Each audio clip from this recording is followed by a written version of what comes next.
Welcome to your weekly episode of Talk. We're your host, Eddie Marmolejo. And Jaime Moreno.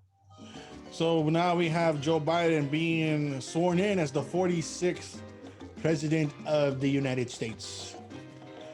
There is no more Trump. No more Trump tweets. I mean, they were gone before, but now you won't get them every day. You won't be bombarded with Trump tweets. They're done.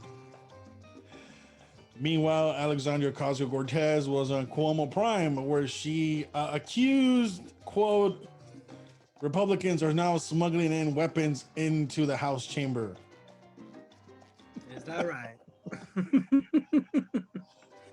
So, she was not there, right? And that's why they brought out all those questions. And of course, you missed the whole concept and the whole speech of unity, which is that's the purpose of this episode. We're going to talk about what does Biden mean by unity? What do the Democrats mean by it? What do Democrats mean by unity? And before we do that, we always invite you to follow on our social media pages, Instagram, Facebook, Twitter, YouTube, of course. Always follow and leave your comments in the comment section. Share our videos, right? Even if you want to hear the audio version, just go to the link in our bio on Anchor FM, and it will be there for you to play and share and share and share and share. So, Jaime, Biden's theme, similar to that to Obama's, was about unity. Unity. Well, Obama was more about change, right? Change, but coming on change, bringing people together for this change and all that. So, like I said, it was similar. It's like, of course, the change. I mean, it's Joe Biden. He's been plagiarizing people since the 70s, so it doesn't really matter because he just plagiarized, right? Add a little tweak here and there, and that's it. Right. Yeah, it's like, so his whole spiel was like, we got to move forward. We're united because we were facing this pandemic, and we're united because we were fighting racism, and we're fighting white supremacy, nativism, and all these things, right? That the Democrats have been amplifying for a long time now. All these things were in his speech, and I'm like, so how are we uniting again? You just not only that. Focus on his speech. It was such a whack speech. Okay, well, let's not. Okay, in my opinion, I saw the inauguration. It was not. No, okay. So I know. Hey, you're just a conservative because you're gonna think Biden's speech was horrible. No, it was just a terrible speech.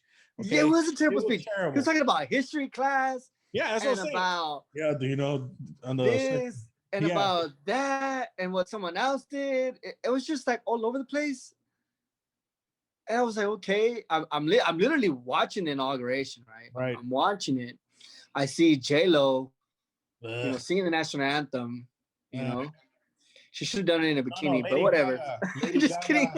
Lady Gaga in her Hunger Games dress. Oh my God! Sung the national anthem. J-Lo, what's up with that? Is my land.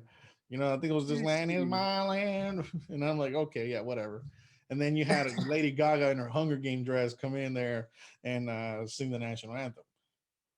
Oh yeah, J-Lo did yeah, that's right. J-Lo did the "Your Land, My Land," and then she did the national anthem. Right, that's right. Well, you know what? Lady Gaga should dress up something from The Purge. That would have been great. No. The Hunger Games, though. I know we're getting sidetracked real quick, but look at that dress. She had the Purge would have been more of what the Democrats are trying to do now. She had the bird right here, right? And it was all black. She had the bird. I was waiting for the. Yeah, I know. I saw that. But I'm saying instead of wearing something that represents that looks like what's it called? The Hunger Games, she should have wore something more of the type of The Purge. Yeah, but because we're about to talk about how the Democrats. We're going to talk about how Democrats are trying to do revenge, right? Yeah. So The Purge is just that, revenge, right? Yeah. So it would have been more appropriate. That's how the government sold it, but it has a hidden meaning, right? Yeah. So we saw inauguration. Obviously, it's the most secure, militarized inauguration in history, right? Not even the Civil War. Was the Civil War that protected at the time? I don't even think the inauguration during the Civil War was that protected, was it? I don't know if DC was. I can't tell you. I would have to look that up. Well, at the time of the Civil War, the Capitol was being built, so there was really no, Yeah, but I don't you know know. like what troops were stationed around that area. You know what I I mean? mean, imagine there was troops, but that was something that we could look at, and maybe us or someone's gonna come up with that idea. Someone's gonna talk about it sooner or later, because that's probably the only other time that would justify the Capitol Like in the capital. being this secure as it is now. Which, in our opinion, we of course believe that it was over exaggerated, right? Oh man, we haven't seen this since the War of 1812 when the capital was God, ransacked by the British. That's how it's being portrayed. God. They burned it I down. mean, it wasn't that bad. It wasn't that bad. I don't know if people took it too much I of don't know an where I saw that. extreme. I don't know if it was MSNBC or CNN. It was like, oh man, this is like the War of 1812. anyways, so First of all, in the War of 1812, there was no capital. There was no Capitol building. oh man, You know, what they did is they ransacked the White House. the White So, House burned it to the ground. Yeah. two different buildings, two different scenarios. Anyway, let's get back to the inauguration. So we had the inauguration. We got sworn in of Kamala Harris as the vice president. Congratulations to her in the sense that she received the title as vice president. But Eddie and I don't think she earned it. Yes. Right? We don't believe that she got there because of her merits. She got there because she was just, in Eddie's term, say it. You say it, Eddie. I can't say it. No. Kamala, look, I'm staring right here. Okay, Kamala Harris is an affirmative action appointment. Okay, it's an affirmative action appointment. Okay, she was selected because she was Black and a woman. Mm-hmm. And not only that, it allowed, because we all know that when a presidential candidate selects the vice president, right, it's done so politically with the political strategy, right? Because the vice president has no power other than presiding over the Senate, next in line to the presidency if anything were to happen to the president, and that's it. That's pretty much it. I mean, that's pretty much what the vice president. I mean, the vice president is the most easiest public figure job you could ever have, right? The second most highest in the country. So when a presidential candidate selects the vice president, it's done so in a strategic manner, right? You want to get certain votes. You want to get certain areas to vote for you on the ticket. So you want to get, certain type of voters, certain type of appeal to certain voters, right? And when Joe Biden selected Kamala Harris, that was a pretty smart move, right? Because with that, he pretty much solidified the Black vote and the progressive vote, right? I would say more the progressive than the Black vote, but yeah. No. Well, yeah, the Black vote's gonna vote Democrat regardless, right? Yeah, but I remember how we discussed here in Talk during the primaries that even the Black didn't make sense unless you're aiming for the progressive vote. Okay, that's true. And that's pretty much the biggest one. So you pretty much solidify the Black vote and the progressive vote. The woman, the first female, the first Black woman. So you got that vote to help you win the election. Because we have to remember, regardless of whatever conspiracy theories were out there, this was a really close election, right? It was a really, really close election. It was really close. And that much close, what helped Biden win is because of that. Yeah. It also helped them turn the South or Georgia blue, which hasn't happened in a long time, which is really rare. But anyways, the point of the matter is that was a pretty smart move by Joe Biden by selecting Kamala Harris politically in a political strategy. But beyond that political strategy and the affirmative action appointment, like Eddie would call it, we don't believe that she actually got it because of her own merit. If we remember when we covered the Democratic primaries, right? Yeah. Kamala Harris was pretty pretty behind on the other candidates. Like she was losing left and right. Yep. I mean, and then she didn't even make it to the primary. She didn't even make it to the caucuses. She was losing just on poll numbers alone. She dropped out in December. She wasn't receiving the poll numbers, huh? She dropped out in December, like a month before Iowa. Yeah, she did. And even in the California primaries, 2%. right? Huh? 2%. Yeah.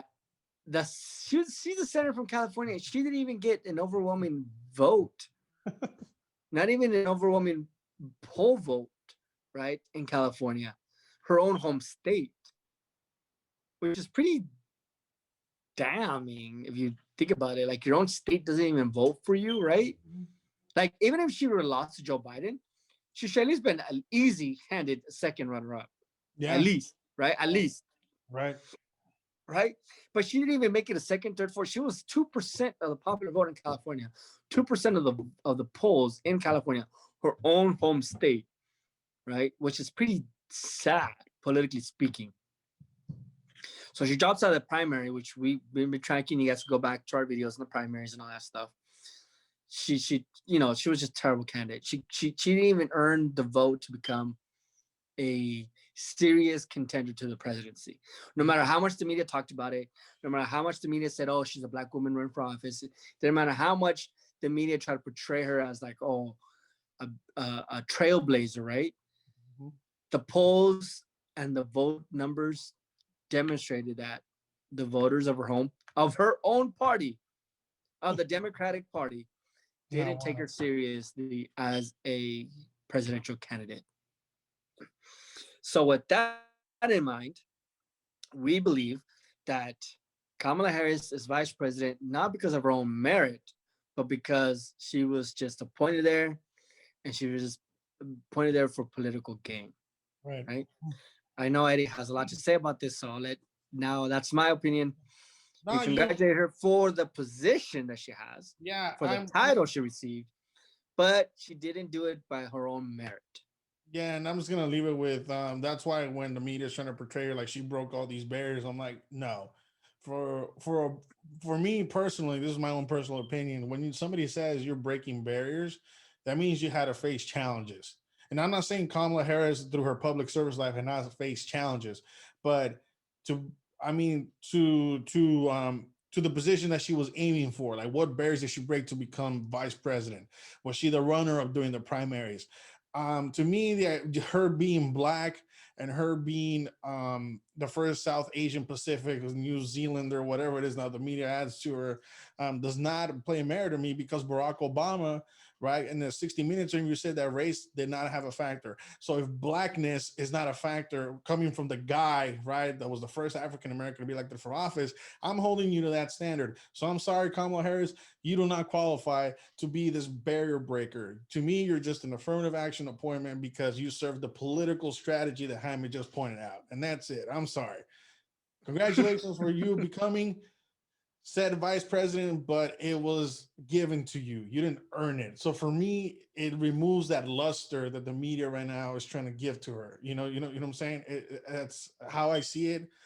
A lot of women may be mad at me for me saying this, but I put Condoleezza Rice above Kamala Harris.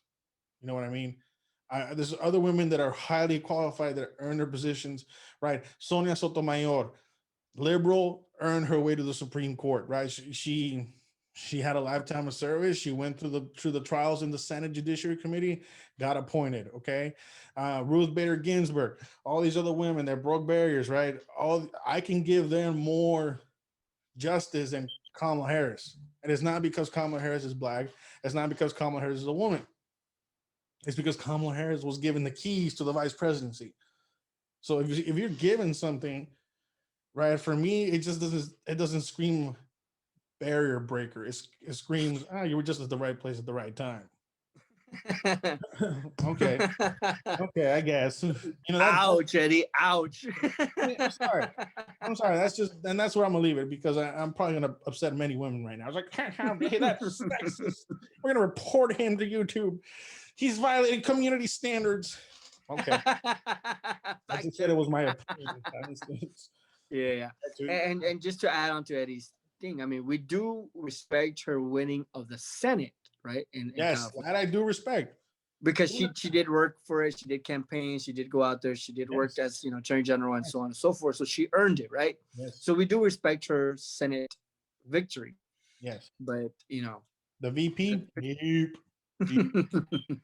No. So that's what the Kamala Harris. Now, to the speech that Joe Biden provided earlier, we said, I said that it was just a weak, sorry, whack speech. I think I said It was whack speech. non-inspiring speech. Yeah, it It was. was not because, like you said, it was a history lesson that was wrong. Okay. And then you're talking about all these social What was the history justice lesson that was warrior wrong? points. You know what I'm saying? Sorry. I'm sorry, what? I'm sorry for interrupting you. I meant to say, what's the history lesson that he got wrong? If you don't mind expanding on that. On the what's it called? On the how we're still fighting the whole thing on racism and, like I said, the social justice warrior points. That's what I'm saying, that we're still suffering from the sins of our history, because that's basically what he was going in there: slavery and racism and nativism and all these things that made America bad, and it's bad. It's bad. We're still fighting the sins of our history, and I'm like, okay, Joe, what else? We were fighting we're fighting a virus. It's a once in a century virus, and I'm like, okay, what else? And then he goes into the unity thing, right? We should all come together. We should all accept each other. This, and that. And I'm like, no. I'm like, no, no. I was reading that, and that's for me that and I'll get into more deep into speech in a second, but this whole concept of unity, but yet you're demonizing certain key points which the opposition brought to you throughout the campaign, and many people spoken on, that says no, but those points actually have no merit based on evidence. You're demonizing those people. You're demonizing 74 million people as part of a collective of white supremacy and all these other things, which is not true, because that other 74 million isn't also a diverse platform. Okay. And 100 loonies that stormed the Capitol, it is not an overwhelming enough for generalization for that entire group. So all these things, I'm thinking like, no, Joe, no. No. No, I agree. I totally agree. Yeah, because the speech was just uninspiring. It was just weird. It was all over the place. Right. And I'm not saying this because, I don't like the guy. It's just that, that's just an observation. Like, regardless of party or affiliation, we're going to read and hear the speech. And if it's bad, it's bad. And this speech was a weird presidential speech. And I know the media is trying to highlight it as like, he called for unity. He said this, he said that. They're bits and pieces. They're going to do that, all the time. But as a whole, and the way he spoke and what he said as a whole of the context of the speech, it was so uninspiring. It was just like, what? And I was watching it, just listening, expecting this great speech, but especially that since he plagiarizes a lot, I was expecting something great, little Kennedy here, little Reagan there, little Bill Clinton here, little, maybe some Obama there, something, right? Just good at plagiarizing. Whoa. Oh, I'm sorry. Some announcement came on by itself there. No, you're right. What was that? I don't know. It's like a commercial or something.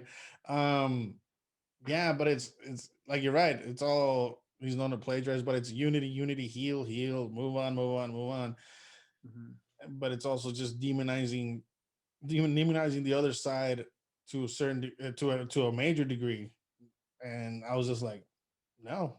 So before we started this show, right, of this uninspiring speech, I asked Simon, so do Democrats really want unity, or is it going to be about revenge the next 4 years? Good question.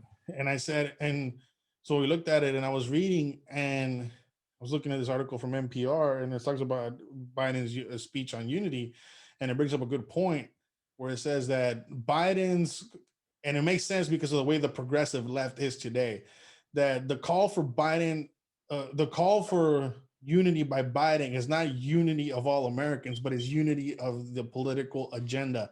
And he says that's pretty much every presidential call has that purpose. It's a call to unite under the agenda, not Americans as a whole. And I said, Yeah. that's a pretty solid argument. That's pretty, and it's true. Like you always say, unite, let's unite under me, and we'll get this agenda going for the betterment of America.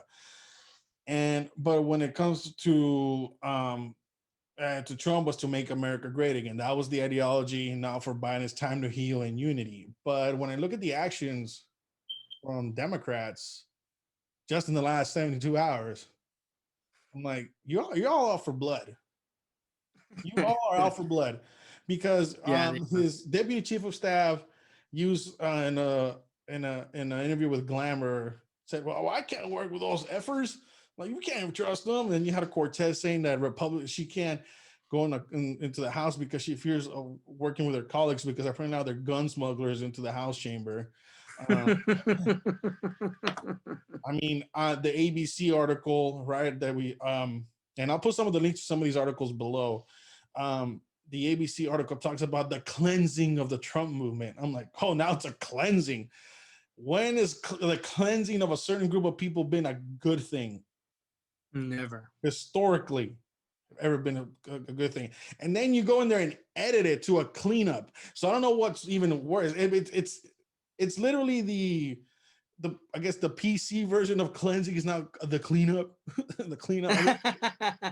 It won't sound so harsh. You go from genocidal to hitman language. Okay, we're gonna clean. I'm the cleaner.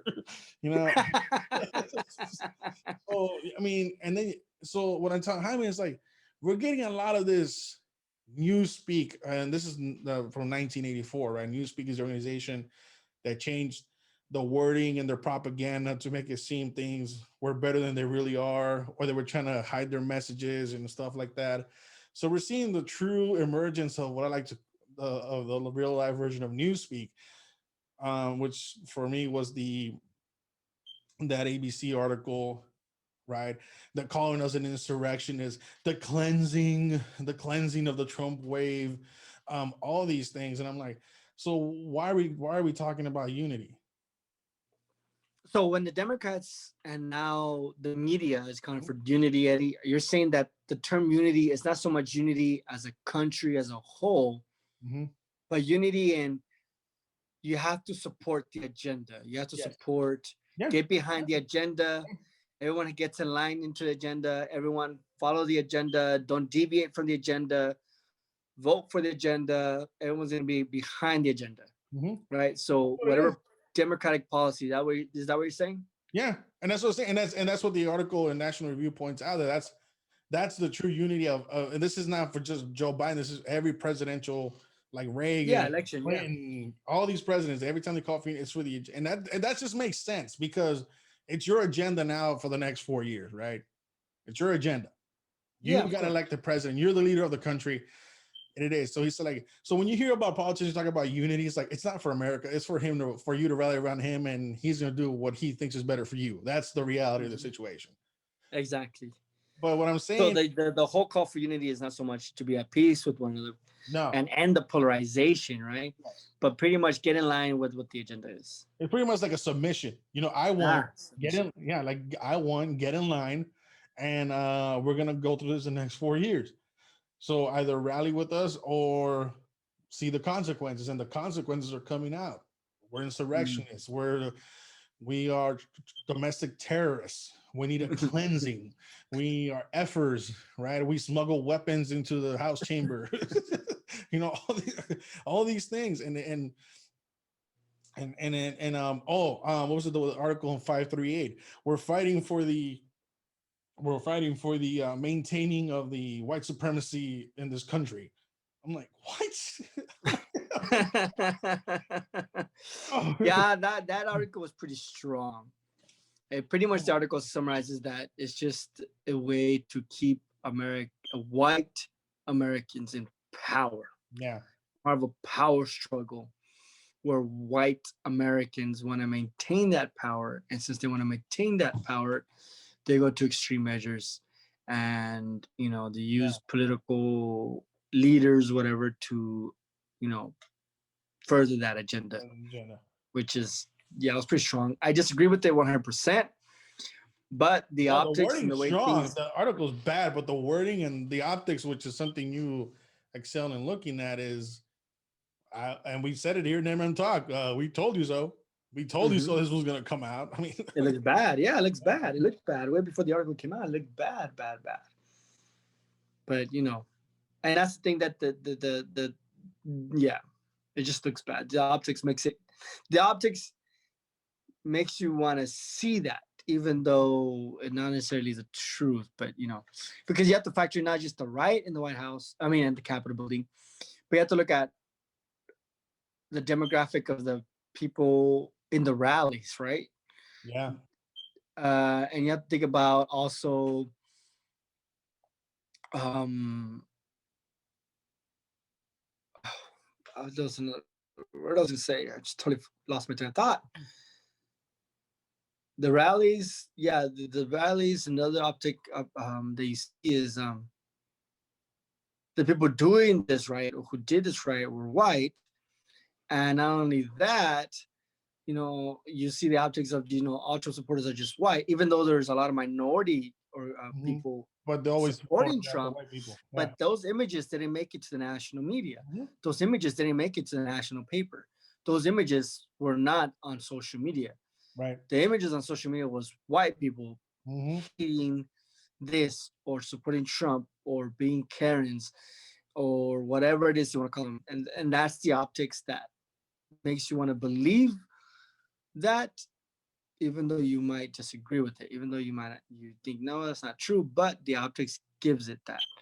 Yeah. So regardless of the truth, if it looks bad, it's just bad, right? Yeah.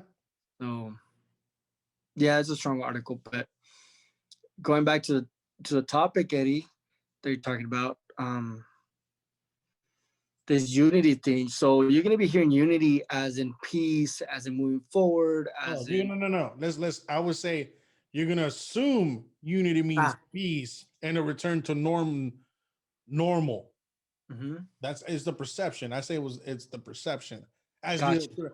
the average American voter or viewer. You know, I mean Yeah, of that's the course. perception, right? Of the That's right. oh That's yeah, right. we're back to normal. We're all united again because the Democrats took over. We're all united again. But in the reality, go ahead, Jaime. Yeah, it's get behind the agenda, shut up, follow the agenda, abide by the agenda, follow marching orders, don't question it, just move forward, or else you're part of the division or Yeah, part of the polarization. right. Yeah, so that's for me when I hear the whole concept of unity and don't get me wrong, if it was the Republicans, we would still be in the same thing. What scares me is how fast these Democrats are quickly to demonizing the opposition and so Mm. forth and so on. And if you don't believe me, let's just take a quick look, right, at the actions between President Trump in 2016 and Chuck Schumer at the time of this recording. 2016, he says, "Oh well, Hillary, you're going to jail," and then he wins, and then he flops on that. He's like, "Okay, Hillary lost. She's not going to jail." Chuck Schumer's Mhm. like, "We're waiting for the articles of impeachment coming from the House, and we're going to get this trial going." I'm like, like Exactly. Exactly. the guy is out of power. The man does not have control of the nuclear launch codes. The man has nothing. Okay, and probably in 2 years, the wave may die down. But no, you guys want to still stab this guy, even though he's out after office. Okay, I'm telling you, look at the comments that we just gave you in the show. AOC, Deputy Chief of Staff, Fredo, the cleansing. I'm like, you guys are out for blood. And look, and maybe you said, well, did you look at your part? No, I haven't looked at our comments in 2016. Pretty sure they'll be like, "You lost, Snowflake. Get over it." Something like that. That probably would have been it, right? Yeah, that's probably it. Yeah. But we never talked about the cleansing of the socialist donkeys. Okay, we never talked about we're gonna make taquitos and burritos out of you. Okay, no, we're not. We're not. We didn't talk about that. We just said, "Well, shut up, Snowflake. You lost. Get over it." Right? At least that was me. I'm no behind me. That's pretty much the biggest thing. Yeah. That's pretty much But the I never biggest thing. talked about a political cleansing of a group. I mean, that's the difference. That's what I'm talking about. That's what Exactly. scares me. That's what scares me. And we already see the censorship. We already see the power of big tech. We talked about, yeah, like I said, for, the infringement of freedom of speech, and we're on day 4. No, and not only that, we also see like the public, the media's acceptance of political persecution, Prosecution, yeah. right?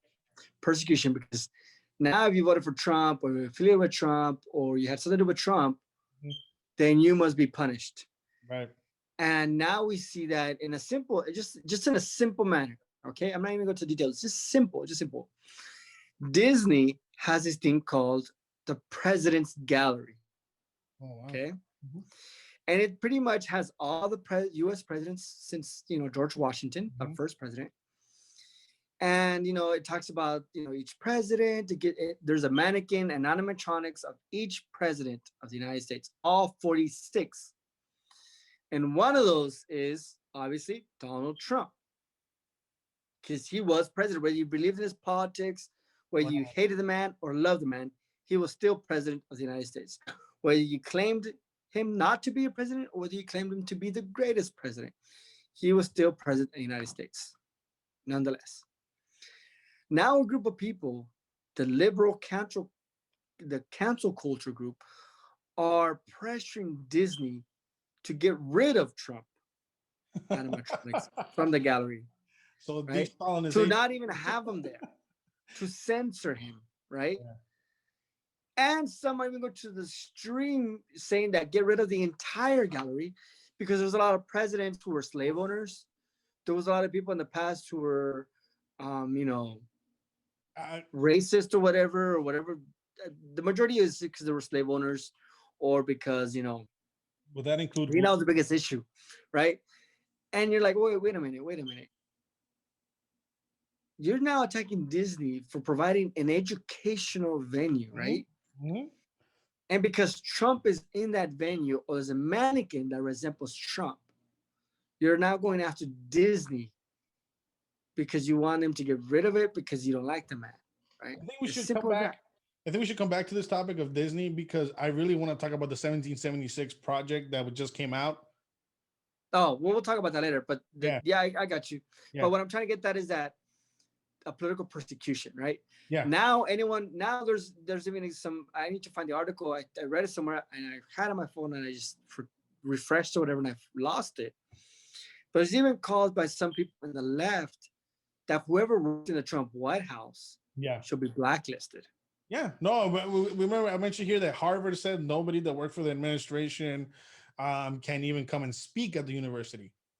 Anybody associated with the I was listening to the talk radio and the he was the former dean. What was it in Chapman Law? What was his name? I forgot the well So the yeah, what what is did it? he say? Anyways, what's his name?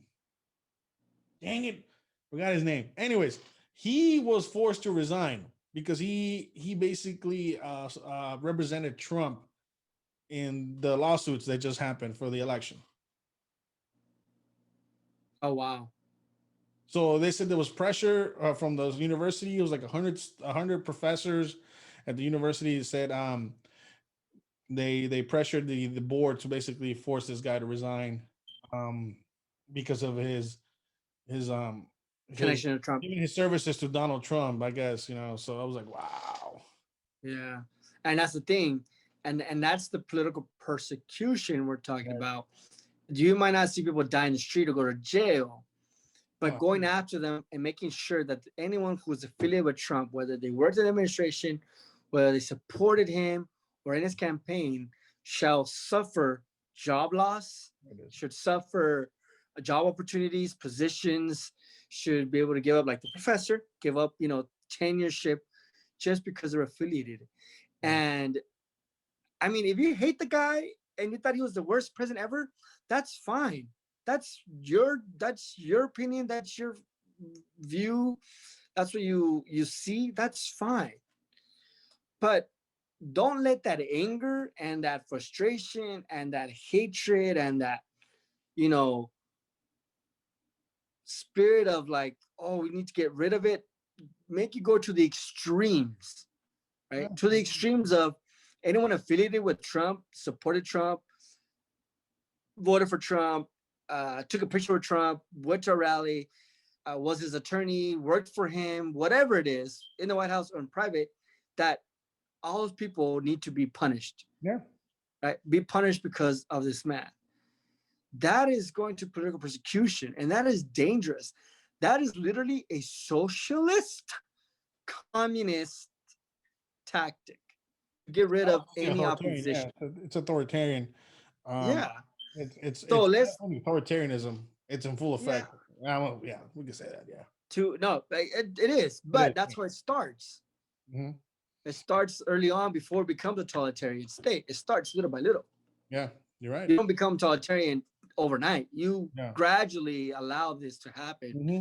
by opening up these small acceptance Hmm. of, let's, as a country or as a nation, accept, the punishment of these people. Let's accept it, little by little. Let's accept it Yeah. until little by little it becomes a totalitarian Right. state. It doesn't happen overnight. I mean, if you look at history, that happened with the Nazis. They did that little by little, right? Making you think that whoever was opposed them or whoever was bad, you agree with them, got rid of the opposition party, then you become the dominant party, then you become the Yeah. totalitarian party. Then That's how you it starts. enable act. Yeah. It's just one No. after another. It's not just like, okay, today we're gonna become a totalitarian state. No, it Yeah. doesn't work that way. You're right. You're right. So let's not make that mistake, and let's be careful. To all my liberal friends and all my progressives and all the Democrats and all the people, even Republicans and conservatives who hated Trump, you know, don't allow your anger of this man to permit and make it acceptable political persecution. Yeah. That's what Because they're making. someone is affiliated or someone voted or worked for an administration, that they should be condemned, lose their job, lose their livelihood, lose everything just because they were affiliated. That is dangerous. That is not American. That is not a call for unity. Yeah. That is just vengeance, like Eddie says, and that is just, in my words, political persecution. Yeah. I'm sorry. Yeah. You know what? The man is gone. He's out of office. No more Trump. That's great. Whatever. Fine. Move on. Let's get over with. But let's not go and hunt down the people who work for him and make them suffer because they work for the administration. Because imagine that if you disagree with it's just like in 4 years from now, let's say Joe Biden doesn't run for re-election, or 8 years from now, whatever, right? Should the incoming party, whether it be Republican, let's say that Republicans come back to power in 8 years, you wouldn't want the Republican Party to go after people who work for Joe Biden. Yeah. You wouldn't accept, Republicans saying, okay, everyone who worked for Joe Biden's administration should lose their jobs, should be punished, should be fired, should not have tenure, should resign, should have nothing to do with society. They should go home, locked up, lose everything. You wouldn't accept that. You will not tolerate that. The same way here, don't tolerate it. Just when it comes to Trump and those who support Trump, don't tolerate it. Yeah. Punish the people who done wrong in terms of crime, anything that's legally criminal, right? Mhm. But just because they're affiliated with the party or with a politician or a movement shouldn't make them suffer the consequences. I think the loss of President Trump's reelection attempt is loss enough, right? So Yeah. let's not go and persecute Persecute. people affiliated. And that's dangerous. I mean, we get it. A lot of people hated the man, they didn't like the man, whatever it is, but let's not make it acceptable to persecute, people who are affiliated with this campaign. It's just not American. I'm Yeah, sorry. it's not American, and and I hope everybody heeds what Jaime just said, because it's very important. We talked about it during the BLM riots, until when people were losing, and we're talking about it again. The left is going to ostracize you if you go against the narrative, and the problem is, a lot of you are accepting it. A lot of you on the left, a lot of you liberals are accepting it because you think you're stopping the big bad wolf from telling you some harsh truths. Okay, I'm just calling it out. Some harsh truths, some harsh facts. Okay, I don't talk about. Yeah, I don't do bad. I'm gonna talk about with harsh facts, the facts that are reality, the facts that actually make the conversation the conversation. So Mhm. he Jaime's warning, heed the warnings that we're giving him to talk, because it's getting bad. Um, professors, uh, prominent speakers, influencers, all these people that are just trying to give a message of a certain perspective in their political ideology being censored. It's really un-American. And back to that National Article Review, what makes America great is having those discussions, having that opposition. That's the real unity of America. What makes America great is disagreement. It's not unity. You know what I mean? Because Mhm. if you saw that post, right, that we made a couple members said, Jaime, the United States is basically the culminations of Athens and Jerusalem. Yes, I Athens, remember that. Yeah, Athens was the capital of thought. Hmm. thought, right? And unless you want to be part of the collective and want to be like the Borg, okay, because that's basically utopia right there, the Borg, you're all one collective, one hive mind, then that's what you're aiming for. And we're saying, no, disagree, talk about it. Let's make some solutions. Let's compromise all these things. Negotiate the betterment of America, if that's what you want to call it. Hmm. Heed the warnings now. Stop and speak up. Okay. Don't listen to people like Alexandria Ocasio-Cortez, and don't listen to people like you, which is what brings up the last topic. Okay, since we're talking about, Eddie, let's be fair. You're not fair, Eddie. You need to take rebels. No, let's talk about Alexandria Ocasio. If I'm talking about, I'm going to talk about Q now. Okay, attention, Republicans. Okay, attention, Republicans who believed in Q. And when I said, when you brought me these articles, no, I don't believe conspiracy theories. How do you feel now? Exactly, exactly. I'm on Yahoo News and I see Q pundit resigns. Q pundit no longer gives hope. Q this, Q that. Q at 12:01 was shut down. Q forums were hysterical as they didn't know what was going on. Donald Trump did not come to the podium. Donald Trump did not arrest Joe Biden. The aliens didn't invade. I mean, I don't know what the heck is in those forums. But every time somebody brought me something from Q, I said, please do a 180 and get the hell out of here because I am not going to look at it. I'm not a conspiracy. Jaime knows the things I hate most are conspiracy theories. I Hmm. hate them. Hmm. I hate them because they just make for good bedtime stories. They make good. I mean, they'll say, well, Eddie, all conspiracy has some merit of truth to them. I'm an evidence guy. Show me the evidence. Show me the evidence that I can present in court. Show me the evidence that I can actually make a case on. Okay. So and oh, but you understand the Q is trying to reveal the deep state. How do you feel now? I'm sorry. I'm sorry. So Q believers, all you Q supporters, we told you so. Don't believe conspiracy theories. Okay. Stick to the facts. Have an argument on the facts and you'll be fine. Right. Because what's good about discussing facts, that even if Q was proven right at the end, you could say, well, you could go to a camera and say, well, at the time I had the best facts available to me and that's what I was discussing. Now you look like, well, Q's a liar. Exactly, it Also, is. It Q's is. also. No, and it's true, and that's why here in M Talk we never discussed Q, we never went about Q, we never recognized Q, and when people brought us, what do you think about Q? We would just say we don't agree with it. It's just conspiracy theories. That's just we're not involved. We're not gonna make an opinion of it because the same thing. So Q would give us these promises that Trump, even the ludicrous idea that the vice president can overturn the election. I'm like, The hello. vice president has the power to overtake. Where did that come from? Where in the Constitution does it say that? It doesn't. I'm like, It doesn't. where? I'm like, So I don't. an absurd idea like that, and people believed it. And unfortunately, it was a lot of conservatives, especially the Trumpanites, who believed it wholeheartedly. Yeah. And I would see this, in our page. We have, we follow other pages and stuff, right, to keep update with our, with the, just keep ourselves updated with what's going on. We would see, oh, QAnon, Trump's gonna reveal the swamp tomorrow, in days. They don't know what they're expecting. Ooh, Trump has these evidence to arrest people in these couple of days, or the Grand Slam, or the big reveal is coming soon, or speech, big reveal, people are gonna get arrested, Trump's gonna be clean, Trump's gonna stay in power. And nothing happened. Yeah. Trump didn't even reveal what supposedly was Yeah. gonna be revealed. Yeah. There was no big surprise that was going to happen. Right. And prior to the election, there was a lot of stuff like that, right? The swamp and even with Comey, even with like during the impeachment trial, even during like a lot of things were like, oh, Trump, has his tactic behind his back. He's gonna reveal it, and then everyone's gonna who opposes him are gonna go to jail. It never happened. Never happened. You know what's funny? Now they're calling it a psyop. Oh God. Well, that's convenient. That's Psychological convenient. operation. Like they basically were able to. I'm like, oh.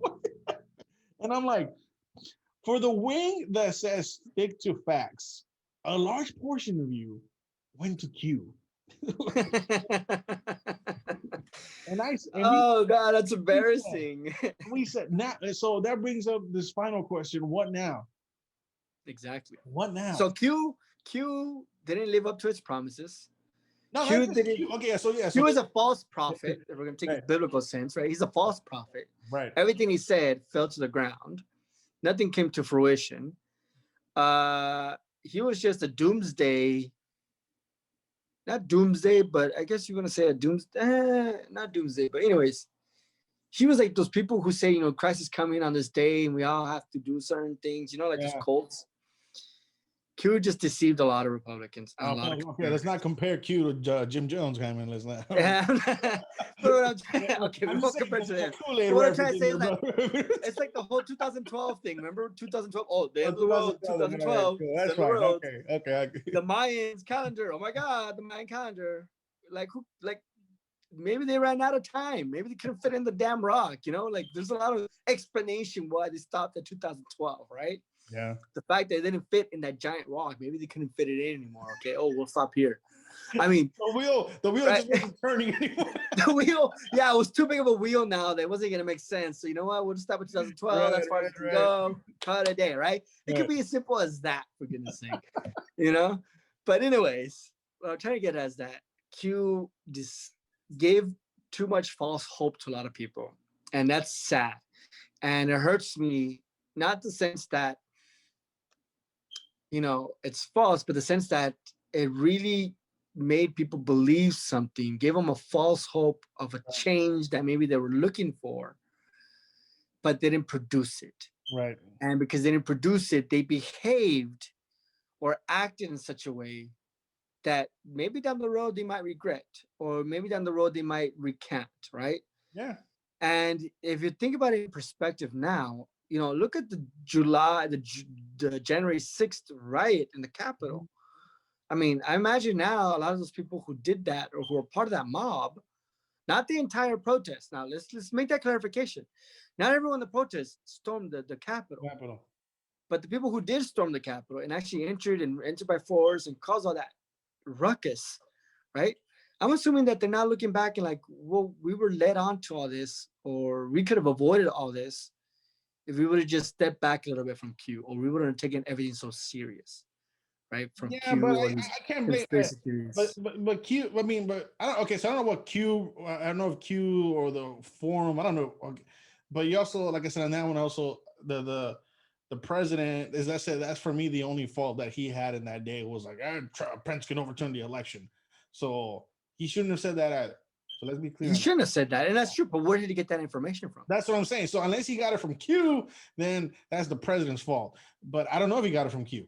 But even at that, we don't know where he got it from. But set aside what the president said, the entire Trump movement before the election, I mean, Q became so popular in these past 3 years that, we were even get questions and articles about it. We were like ignoring it, like, no, get the hell out of here with that, right? To the point that you're right. A lot of things could have been avoided, maybe. A lot of things could have been prevented had people just step back a little bit. Okay, QAnon is giving these theories, but we're not seeing results. So let's step back a little bit. Hold on. Right. It's fine to consider the conspiracy theory. One thing is to fully believe it. Yeah. And make action or commit to it, right? And making behaviors a bit, because a lot of it didn't come true. I think that's what I'm trying to say. Gotcha. Yeah. So a lot of things could have been avoided if people were just not taking Q as a real insider, right? that's going to reveal the swamp and reveal all this thing. I don't know who this person is or who the group of people who are responsible is. I don't know who they are. But my sympathies is for the people who fell for it, right? Are we Who gonna fell. get the left wing version? What are they gonna call it? P or R? I don't know what they're going to call left. I mean, the left wing version is, systemic racism. That's the left wing, I guess, the closeness of Uh, QAnon because everything's systemic racist for some reason. Everything. that card, that, You know, that race card has no limit, man. I'm telling you.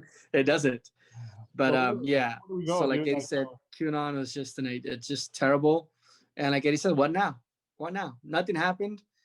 Trump has lost power. He didn't stay. He Yeah. couldn't overturn the election. He wasn't able to clean the entire swamp. He wasn't able to arrest everyone we wanted to get arrested.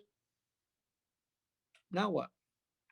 I think Republicans at this time gotta stop doing two things: apologizing for their actions on the 6th. I'm talking to Ted Cruz and well, he didn't apologize. It was the other Ollie. representative from Oklahoma, um, who basically sent a letter to Tulsa, right? And he said he's apologizing for his actions on the 6th that led to the riots because he was going to object to the election. And I'm like, you shouldn't apologize for that because you're doing it legally. You have the legal obligation if you feel there was a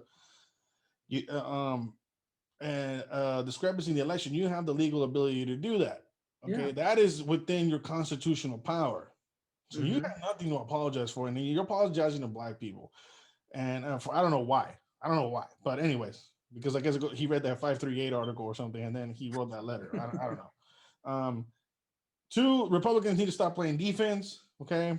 I was talking to him about an incident that occurred a couple of days ago, and it just shows once again how conservatives want to be on the defensive mode all the time and bow down. And I won't use any more metaphorical terms. You can figure it out if I'm saying bending over and no, Yeah. I'll leave it at that. We need to stop that. We need to learn why we lost.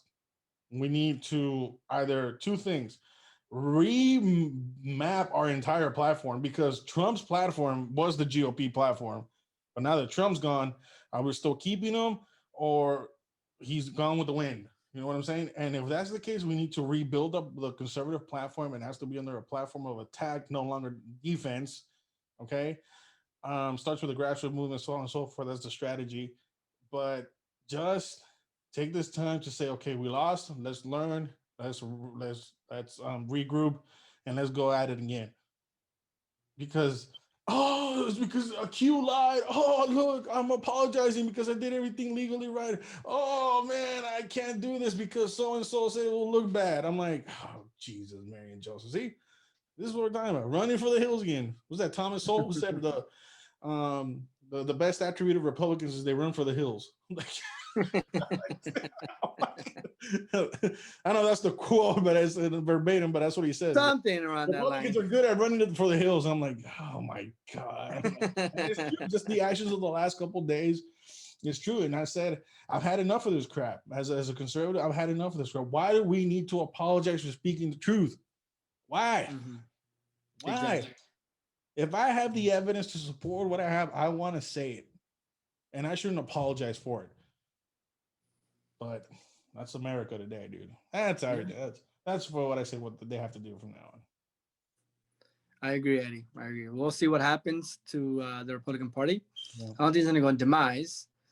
I know. My interest is going to be what's going to happen with the Trumponites and the Trumpers, right? What's going to happen with them and their movement and their ideology and the influencers who just, who supported the personality, not so much the conservative ideology, right? Right.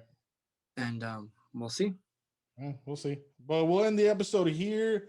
Thank you so much for tuning in. Please leave your comments below. You agree, disagree? What do you guys want us to touch on next on the future topics? Remember to please follow on our social media pages. Go to the link in the bio. Go to the link on Anchor. Leave your messages and share with your friends. And once again, I'm Eddie Marmolejo. And I'm Jaime Moreno. This is MM Talk. And remember, We're tired of it too.